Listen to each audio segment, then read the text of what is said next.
छोटी बहन सुश्री अनुप्रिया जी और आज प्रेस वार्ता में मौजूद प्रिंट एवं इलेक्ट्रॉनिक मीडिया के तमाम छायाकार बंधुगण, प्रिंट में और एवं इलेक्ट्रॉनिक मीडिया के हमारे पत्रकार बंधुगण और साथियों, आज एक बहुत ही विशेष सब्जेक्ट पर हम लोगों ने आप लोगों को आमंत्रित किया है विमर्श करने के लिए, अपनी बातों को रखने के लिए।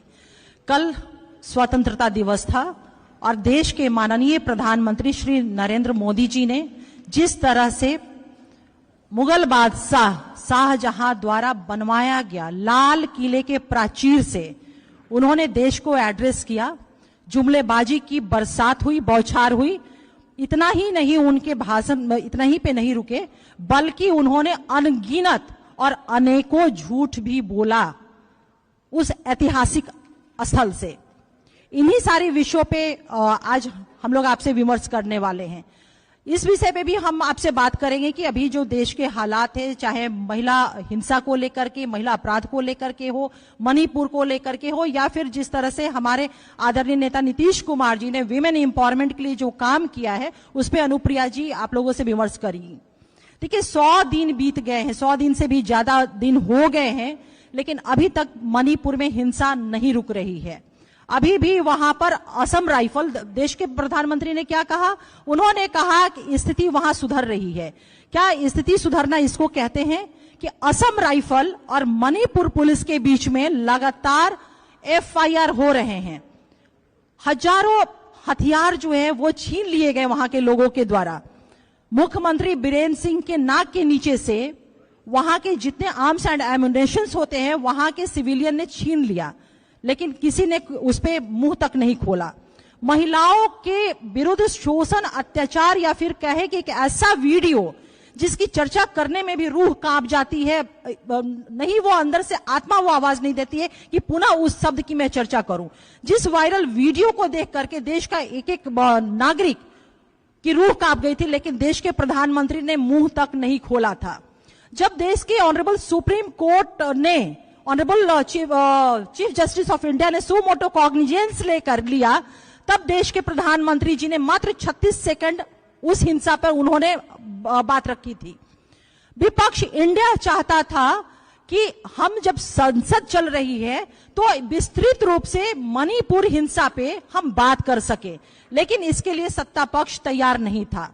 लेकिन इंडिया की मैं बहुत बड़ी जीत मानती हूं कि जो प्रधानमंत्री महिला हिंसा पर और मणिपुर के विषय पे भागे भागे फिरते थे, इस अविश्वास प्रस्ताव ने उन्हें सदन पे आने पे मजबूर किया और उन्हें सदन में बोलने पे मजबूर कर दिया। ये हमारी सबसे बड़ी जीत थी। लेकिन दुख इस बात का भी है कि प्रधानमंत्री जी ने सत्र के दौरान, अविश्वास प्रस्ताव के दौरान 2 घंटा 14 मिनट उन्होंने भाषण दिया। अफसोस ये है कि मात्र 2 मिनट उन्होंने मणिपुर पे बोला। ये बहुत ही दुखद था।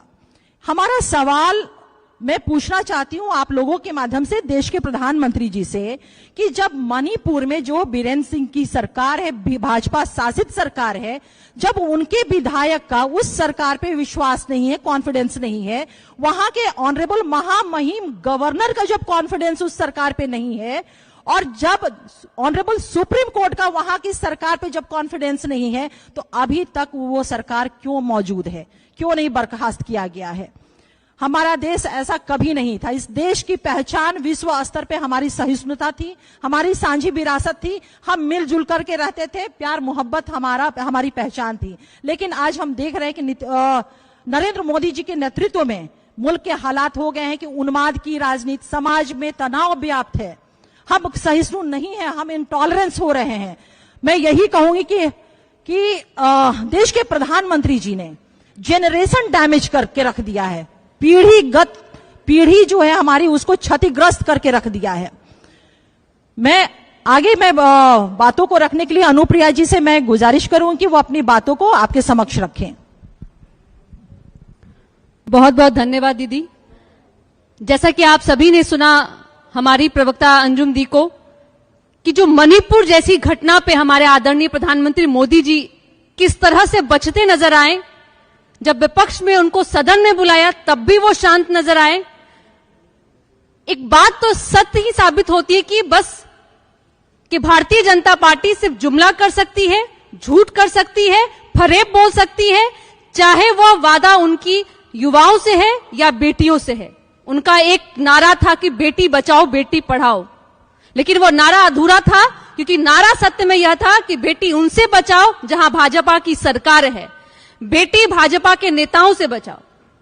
आदरणीय प्रधानमंत्री मोदी जी, आपके पास वक्त नहीं है और ना ही आप कभी भी महिलाओं के बारे में सोच सकते हैं, ना ही आपकी सरकार महिलाओं को सुरक्षित कर सकती है। लेकिन एक तरफ जहां हमारे नेता माननीय मुख्यमंत्री नीतीश कुमार जी हैं, उनकी जो सोच है महिलाओं के प्रति और आधी आबादी के, वो जब सरकार में आए तब से ही उन्होंने दृढ़ संकल्प लिया कि महिलाओं को चार दीवारी से बाहर निकालकर उनको सामाजिक, आर्थिक एवं राजनीतिक रूप से मजबूती देने का उन्होंने प्रयास किया। 50% आरक्षण के साथ राजनीतिक मजबूती, और 2007 में हमारे नेता माननीय मुख्यमंत्री जी ने जीविका दीदी के नाम से एक योजना तैयार किया, और उसमें जीविका दीदी आज के डेट में 2022 तक 1,35,00,000 महिलाएं जुड़ चुकी हैं और 10,35,00,000 स्वयं सहायता समूह गठित किया है, जिसमें 1.27 करोड़ परिवार बिहार का जुड़ा हुआ है। आज वह महिलाएं खुद भी सशक्त हुई हैं, अपने परिवार को सशक्त किया है, और उनके सशक्त होने से हमारा बिहार सशक्त हुआ है। यह एक तरफ आदरणीय प्रधानमंत्री मोदी जी से जो जुमला करते हैं और अधूरे वादे करते हैं, और एक तरफ हमारे नेता और उनके बनाए हुए जीविका को दीदी के योजना का बीजेपी फॉलोअर बन के रह गया है और बस एक नाम बदल के कहते हैं कि आजीविका दीदी। आप बताइए कि आजीविका से कितनी महिलाएं आज आत्मनिर्भर हुई हैं। अगर आपको सीखना है तो हमारे नेता माननीय मुख्यमंत्री नीतीश कुमार जी से सीखिए, जिनके दूरगामी सोच के तहत आज बिहार की महिलाएं खुद भी सशक्त हुई हैं और बिहार को भी सशक्त किया है। हम वादे नहीं करते, हम झूठे वादे नहीं करते हैं, हम काम करते हैं, और इसी काम के तहत हमारी बिहार की महिलाओं ने माननीय मुख्यमंत्री जी को हमेशा अपना विश्वास जताया है और आगे भी जताएंगे। और अब प्रधानमंत्री मोदी जी के वक्तव्य के ऊपर में हमारे प्रमुख प्रवक्ता आदरणीय नीरज कुमार सर जी बातों को रखेंगे। सम्मानित माननीय अंजुम आराम जी, अनुप्रिया जी, इलेक्ट्रॉनिक एवं प्रिंट मीडिया के सम्मानित साथियों, आज हम लोग इंटायर पॉलिटिकल साइंस जो ब्रह्मांड में नहीं पढ़ाया जाता है, उसके पढ़े हुए आदरणीय प्रधानमंत्री जी के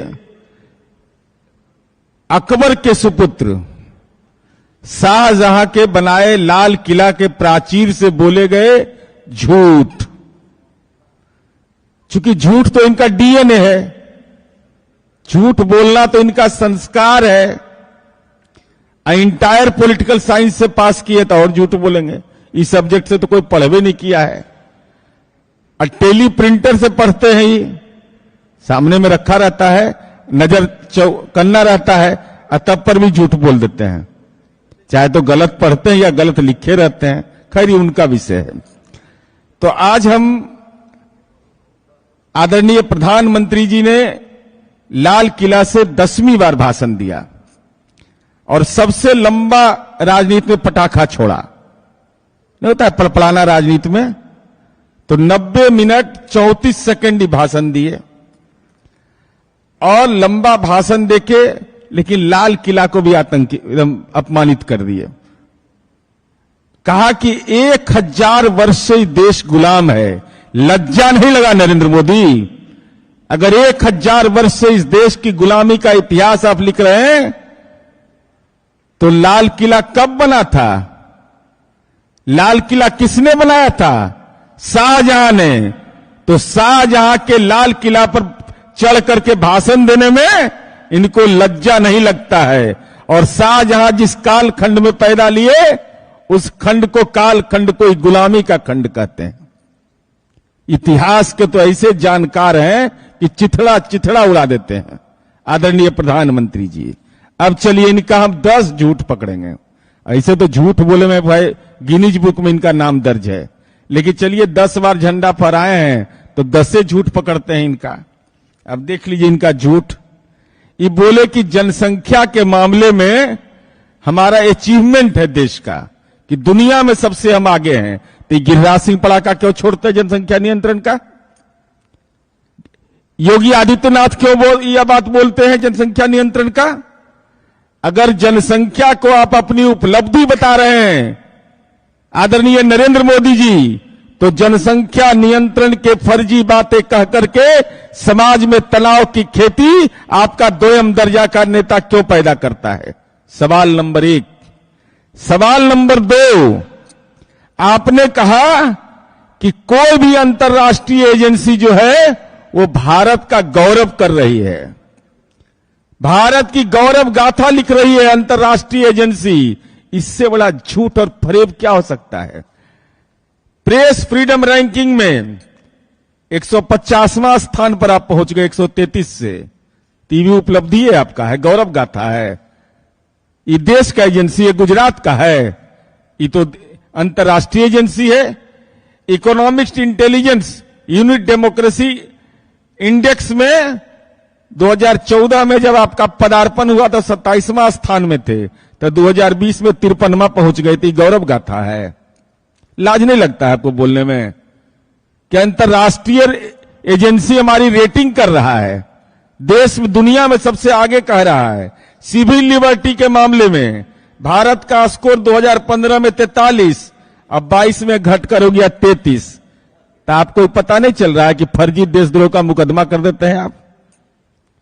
अब चलिए, राजनीतिक अधिकार के मामले में भारत का स्कोर 35 था, वो अब 33 हो गया, घट गया। Global gender gap report, human freedom index and world press freedom index, यानी कि महिला न्याय, मानव विकास और मीडिया की स्वतंत्रता के 3 मामलों में सर्वाधिक खराब है हालत आपका। यह अंतर्राष्ट्रीय एजेंसी बोलती है। ये कहां से पढ़ के आए नरेंद्र मोदी कि हमारा सब गौरव गाथा खोल रहा है? ये एजेंसी कौन है? ये जदयू का एजेंसी बोल रहा है, ये आरजेडी का एजेंसी, कांग्रेस का एजेंसी, अदानी का एजेंसी, क्या अंबानी का एजेंसी? अरे ये एजेंसी कौन है? ये अंतर्राष्ट्रीय एजेंसी है जिसके बारे में आप कह रहे हैं हमारी गौरव गाथा लिख रहा है। अब देखिए क्या करें, अब भूखमरी वाला ये भूखा बना दिया पूरा देश को। ग्लोबल इंडेक्स में पाकिस्तान और बांग्लादेश जैसे देश से भी आपका हालत खराब है। अब चलिए, ये कितना बड़ा फर्जीवाड़ा करने वाला है। ये कहां से पढ़ के आए हैं? लगता है सरस्वती शिशु मंदिर में भी इनका नाम लिखाया था कि नहीं लिखाया था। जिसे एगो आ गया है कैलिफोर्निया पब्लिक यूनिवर्सिटी से पास करके, अब वो ब्रह्मांड में नहीं है, वैसे इंटायर पॉलिटिकल साइंस से ही पास करके आ गए हैं। अब यह क्या बोलते हैं सो देखिए, ये बोलते हैं कि 13.5 करोड़ लोग गरीबी रेखा से नीचे आ गए हैं। हम नरेंद्र मोदी जी आपसे जानना चाहते हैं, 80 करोड़ लोगों को आपने गरीबों को राशन मुफ्त में देने की बात कोविड के समय किया। अगर गरीबी रेखा से 13.5 करोड़ लोग बाहर आ गए, जो आपकी रिपोर्ट कहती है, तो 80 करोड़ लोगों को क्यों राशन मिल रहा है आज? ये तो आपके आंकड़े ही फर्जी हैं। फर्जी तो डीएनए आपका है। आप ही का आंकड़ा है कि 80 करोड़ लोग को हम रोज राशन दे रहे हैं। आप ही का आंकड़ा है कि 13.5 करोड़ लोग गरीबी रेखा से बाहर निकल गए। तो इनको राशन कैसे मिल रहा है? इनको राशन कैसे आप दे रहे हैं? अगर राशन दे रहे हैं तो गरीबी रेखा से ऊपर गए नहीं। ये तो आप ही की बात से आप ही की पुष्टि होती है आदरणीय नरेंद्र मोदी जी। और चलिए, क्या हालत था कि 2011 में गरीबी दर 22.5, 12 में 21.9 और 19 में घटकर 10.2% हो गया। और इसी गरीबी को 2004 में 37.2% था और अगले 8 वर्ष में 12 में 21.9। इसका मतलब यूपीए के कार्यकाल में 15.3% की गिरावट थी और आपके समय 11.7। देश को आपने कंगाल बनाया है, भुखमरी बना दिया। ये रिपोर्ट कहती है, ये हमारी रिपोर्ट नहीं, उस समय यूएनडीपी बनाता था और आज भी यूएनडीपी बनाता है। ये कितना बड़ा झूठा है, सो बताइए। ये तो साफ साफ बता रहा है, मैं तो आंकड़े के माध्यम से बता रहा हूं। अब चलिए, अभी क्या बोला कि पूरी दुनिया में, कहीं दुनिया में कहां घूमे हैं कि ऐसे ही झटका उटका मार के चल आते हैं कि पूरी दुनिया में यूरिया सबसे कम दाम में मिल रहा है। ए नरेंद्र मोदी, गीता पर हाथ रख के बोलो, अगर सनातनी हिंदू हो, अगर सनातनी हिंदू आप हैं, दुनिया के अंदर सबसे अगर कम दाम में यूरिया मिलता है तो वह मिलता है बोलबिया में। बोलबिया भी तो इनको मालूम होगा नहीं। अच्छा, कब क्या बोलेंगे? भादों में कुछ बोल देंगे, सावन में कुछ बोल देंगे। अभी 27 जुलाई को बोले, 28 जुलाई को सीकर में, राजस्थान में चुनावी रैली। लाज तो इस आदमी को लगता नहीं है कि मणिपुर में बेटी निर्वस्त्र हो रही है, आई पगड़ी बांध के निर्लज्ज आदमी राजनीति में प्रवचन दे रहा है। वहां बोले कि 3,000 रुपया से 2 से 3 हो गए, मतलब 3,000 रुपया दाम उसका एवरेज बताया और हम सबसे कम दाम में दे रहे हैं। अब जरा ये भी सच देख लीजिए, किसानों के साथ कितना बड़ा धोखा ये आदमी दे रहा है। कहा कि दुनिया में 2,000 है, अब 3,000 है, हम 2,000 में दे रहे हैं। और भारत में यूरिया का दाम 2014-15 में 276 रुपया और 2023 में 2,068 रुपया। तो कम है, सही बात है, कम है। ये कितना बड़ा जर्ती मार प्रधानमंत्री बन गया, जर्ती मारता है। 2014 में जब ये दाम था 276 रुपया तो 50 किलोग्राम का यूरिया मिलता था बोरा। और नरेंद्र मोदी जी, आपका कुसंस्कार पड़ा किसानों के ऊपर, तो 268 रुपया में 45 किलो। ये जर्ती मार प्रधानमंत्री है, किसान का जर्ती मार लेता है। ये देश का ऐसा प्रधानमंत्री है जो किसानों की आय को दुगना करने का फर्जी वादा करता है, और किसानों को जो यूरिया दिया गया उसमें जर्ती मार लिया, 50 किलो को 45 किलो बना दिया और कहा दाम तो घटा दिए। ये कितना बड़ा जर्ती मार प्रधानमंत्री इस देश को मिल गया है। अब चलिए, इनका यूरिया घोटाला देख लीजिए। 2010 में 22.49 रुपए प्रति किलोग्राम था, 14-15 में 15.50, 2022 में 23.65 रुपए प्रति किलोग्राम। सल्फर का दाम कहीं भी देख लीजिए ना, ये दाम को घटा देगा और वजन को घटा देगा। ये कैसा खेल है, समझ लीजिए। ये शुद्ध व्यापारी है, जर्ती मार प्रधानमंत्री है, किसानों का हक का जर्ती मारी करता है ये आदमी। अब चलिए, अभी कह दिए कि मोबाइल का तो बाप रे बाप कहने का है। ये व्हाट्सएप यूनिवर्सिटी के तो ये चांसलर हैं, कहे कि मोबाइल इस्तेमाल करने वाला डेटा सस्ता हो गया।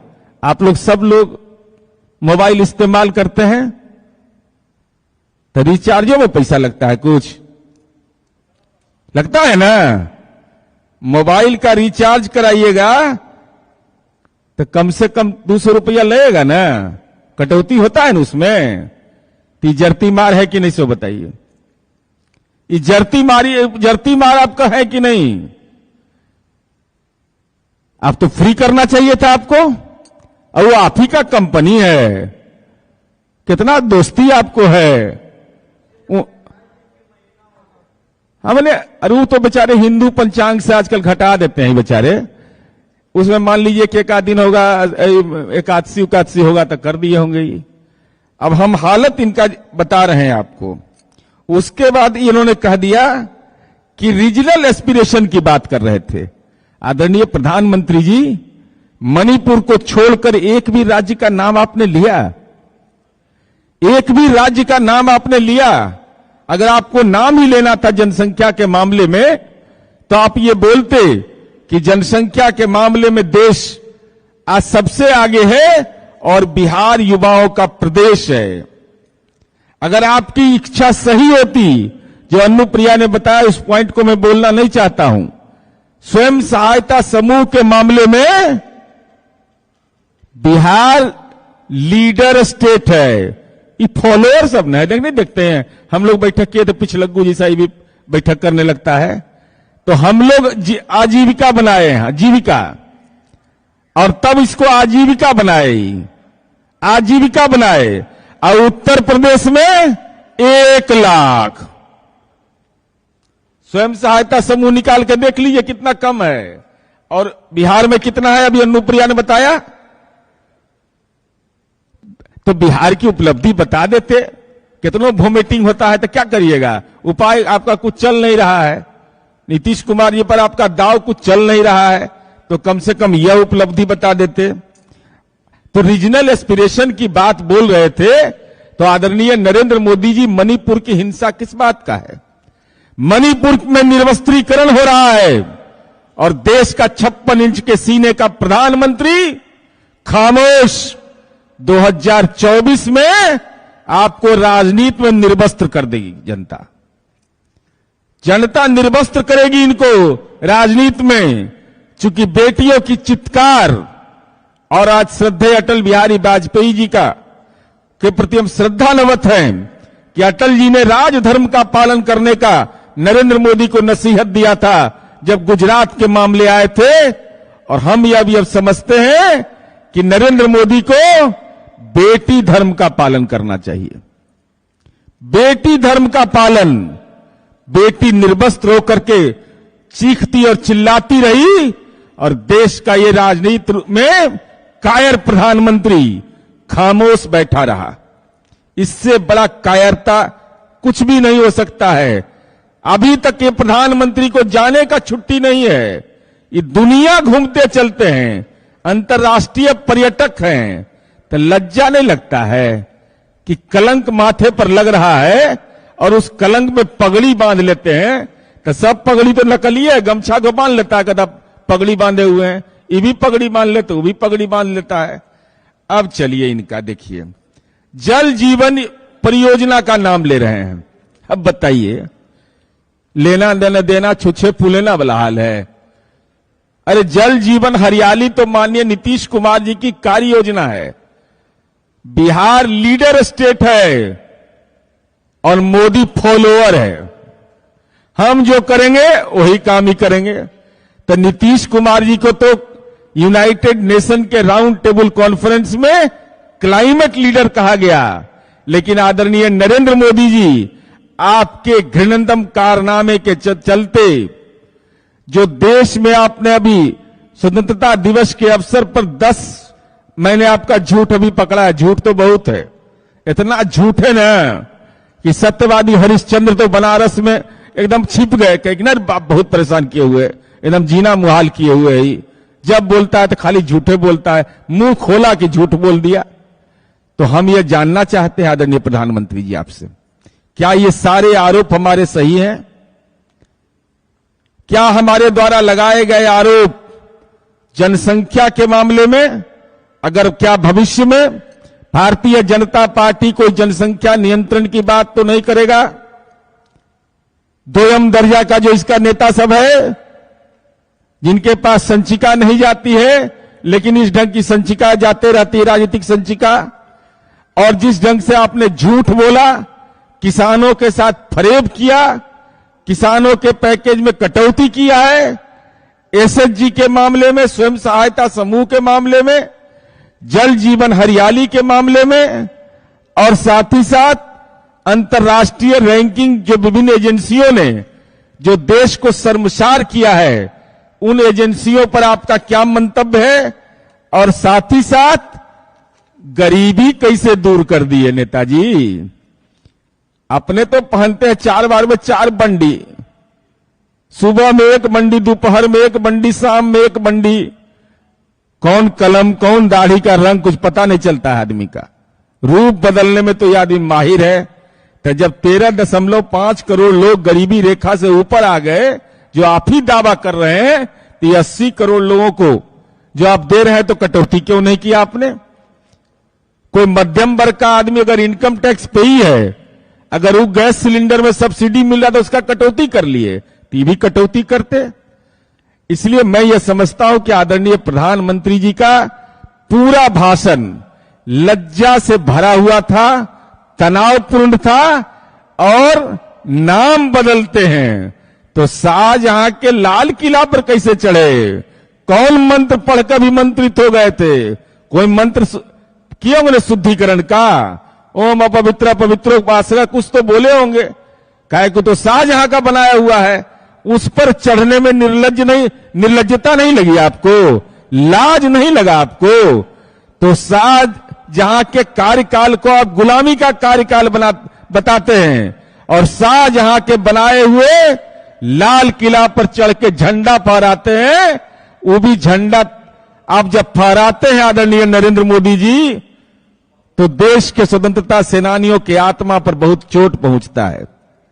देश के स्वतंत्रता सेनानी के परिजन यह जानना चाहते हैं कि आप तो राजनीति के उस वंश परंपरा के हैं कि 15 अगस्त 1947 को आजादी मिली, 14 अगस्त 1947 को आरएसएस के मुखपत्र 5 जन ने लिखा, तिरंगा 3 रंग का है, 3 भारत के लिए अशुभ है, यह भारत के लिए बेहतर नहीं है। तो आज कौन इंजेक्शन लगवाए डीएनए का? कौन सुइया लगा है? जो तिरंगा से प्यार करने लगे, जो तिरंगा को अशुभ कहता था, तो हमारे पुरखे आज अपने आप को अपमानित महसूस करते हैं। जिसने तिरंगा को 3 रंग का करके अशुभ कहा, अपमानित किया, वो आज राष्ट्रवादी बनकर करके झंडा फहरा रहा है। तो आपको 2024 में उन स्वतंत्रता सेनानियों का जो देश की आजादी की लड़ाई में कुर्बानी दिए, जो जान दिए, उनकी आत्मा से राजनीतिक श्राप मिलने वाला है।